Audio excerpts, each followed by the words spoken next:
Ачуланма зинхар жан кисәгем, авыр сүзләр миннән ишетсәң. Звучат ее стихи и ее голос. Оттого кажется еще сложнее поверить в то, что Флёры Тархановой больше нет. Сегодня здесь друзья, близкие, почитатели творчества и те, кто знал ее и любил. Ее стихи, с одной стороны, своей непритязательностью, своей искренностью, идущие от всего сердца, остаются в памяти. Она была эталоном красоты, эталоном женственности. Я всегда ею восхищалась. Нам, конечно, очень большая потеря. Флёра Тарханова свой творческий путь начала как переводчик. Сегодня она известный автор многих песен и стихов. Ее сборники «Синын койнар сулы шың», «Твое горячее дыхание» и «Юрегімде яшірілген сірлер», «Тайны моего сердца» награждены грамотами и обожанием читателей. И это не просто любовная лирика, это стихи, наполненные любовью. Синнен башка үлеп китермен дә, дүрләп януымнан туктармын. Сиңа дигән иң кадерле сүзне әйтми калырмын дип куркам мин.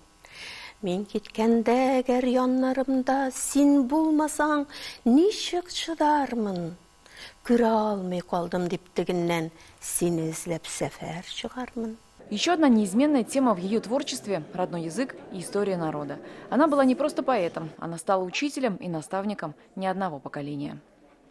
Что она запомнилась нам не только своей работой в аппарате правительства Республики Татарстан, а как человека, который внес достойный вклад в развитие творчества татарского народа, татарстанского народа.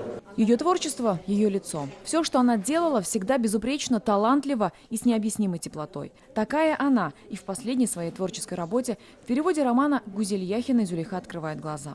Это была непростая задача и даже вызов для нее, как для профессионала. Стиль совершенно другой. Во-вторых, из-за критик очень даже я переживала. Член Союза журналистов и Союза писателей Татарстана, лауреат премии «Заслуженный деятель искусств республики». Но ее жизнь никогда не была ради наград. Смыслом было гораздо большее.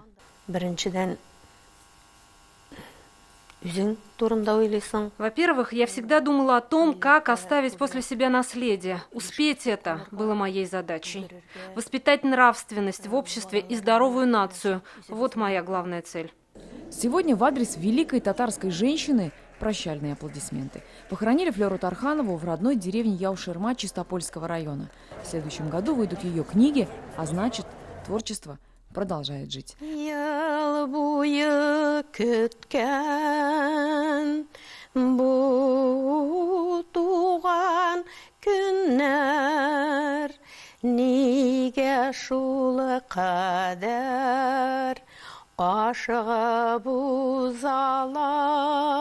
Альбина Слугараева, Амир Залюшев, ТНВ Казань.